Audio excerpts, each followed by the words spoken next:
नमस्कार प्रिय बीएलओ साथियों, आज की वीडियो में हम जानकारी देने वाले हैं पीएससी पेंडेंसी के बारे में। आप सभी को पता है बीएलओ ऐप के माध्यम से हमारे बीएलओ साथी पीएससी को प्रोसेस कर रहे हैं। काफ़ी सारे हमारे बीएलओ साथी पीएससी को प्रोसेस कर चुके हैं व काफ़ी सारे जो हमारे बीएलओ साथी अभी पीएससी को लेकर काफ़ी सामंजस्य में हैं। तो पूरी जानकारी देंगे साथियों, किस प्रकार से आप पीएससी की पेंडेंसी चेक कर सकते हैं आपके बीएलओ ऐप से कि आपके बूथ की जो पीएससी है वो कंप्लीट हो गई है या नहीं। उसके अलावा जो रिक्वेस्ट आती है फॉर्म 8 की पीएससी जनरेट फॉर्म 8 में, उसे आप किस प्रकार से प्रोसेस कर सकते हैं, वह वो क्यों आती है। तो पूरी डिटेल से यदि आप जानकारी चाहते हैं तो वीडियो को लास्ट तक आप जरूर देखें। चलिए शुरू करते हैं।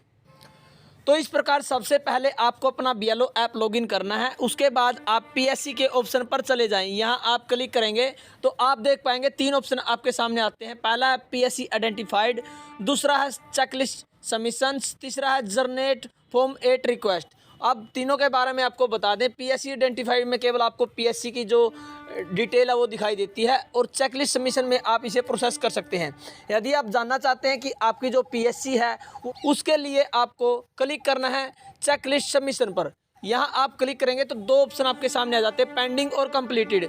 तो आप देख पा रहे हैं पेंडिंग ऑप्शन पर जैसे ही हम क्लिक करते हैं तो यहाँ पर आपको नो डाटा फाउंड, यानी आपकी कोई पेंडेंसी जो प्रोसेसिंग है वो नहीं है। और यदि आप कंप्लीटेड पर क्लिक करेंगे तो आप देख पाएंगे कि एक पीएससी आपने जो कंप्लीट कर दी है। तो इस प्रकार से तो आप अपने पीएससी का जो डाटा वो चेक कर सकते हैं कि कितनी पीएससी आपकी पेंडिंग है, हो गई है या नहीं। ये रहा प्रोसेस आपका पीएससी पेंडेंसी चेक करने का। उसके बाद आपको बता दें जो नीचे वाला ऑप्शन है उसमें आपको क्या चेक करना है, जनरेट फॉर्म 8। यहाँ आप क्लिक करेंगे तो आप यहाँ पर देख पाएंगे कि एक पेंडेंसी है, एक पेंडेंसी यहाँ पर दिखाई दे रही है।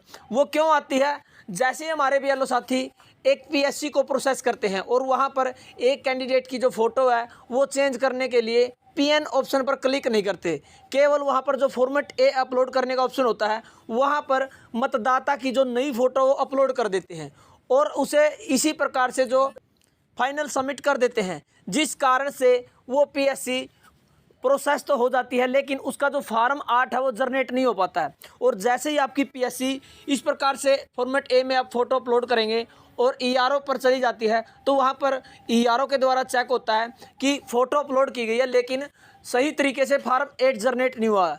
वहाँ पर आपको देखने को मिलता है कि ईआरओ द्वारा उसे दोबारा से फॉर्म 8 जनरेट कर दिया जाता है, यानी इसकी फ़ोटो आपको चेंज करनी है और वो रिक्वेस्ट आपकी जो ऑप्शन है जनरेट फॉर्म 8 रिक्वेस्ट यहाँ पर आ जाता है।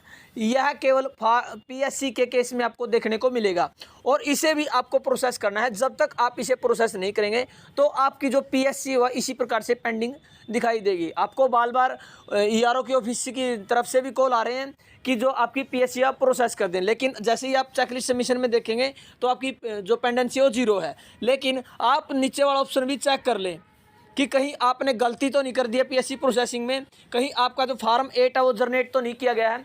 क्योंकि बहुत बार ये भी देखना में आया है कि दो डिटेल है वो फ़ोटो सेम है लेकिन जो बीएलओ है उन दोनों को सही बता रहे हैं। लेकिन आप सभी को पता है एक कैंडिडेट की फ़ोटो 2 वोट पर नहीं लग सकती, 2 मतदाता का जो पहचान पत्र उन पर नहीं हो सकती।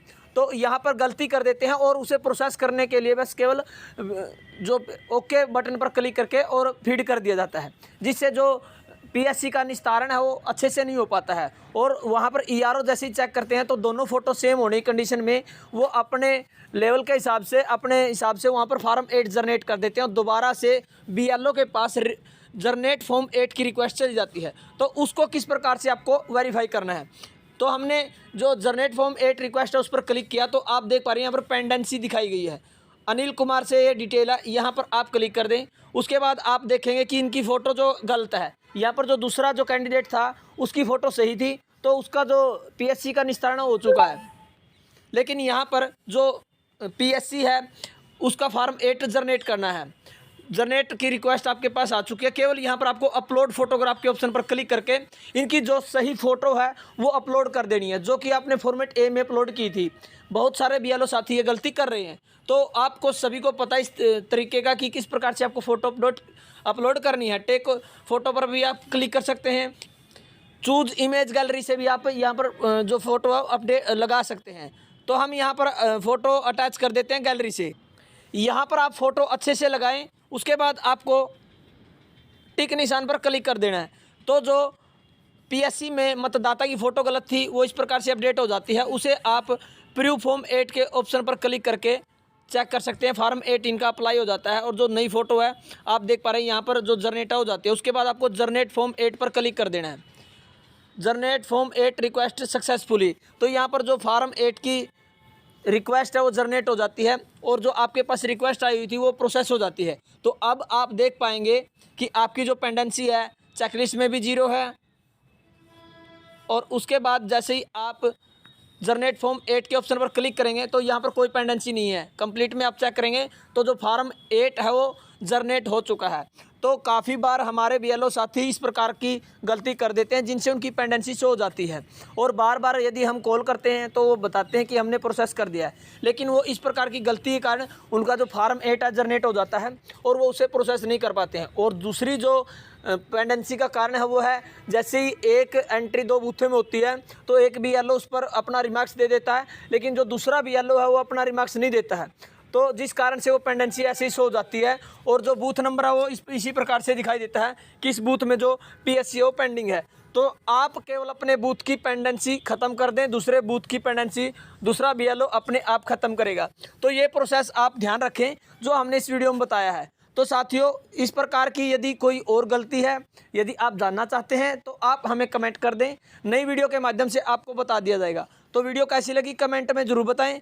धन्यवाद वीडियो देखने के लिए। आपका दिन शुभ हो।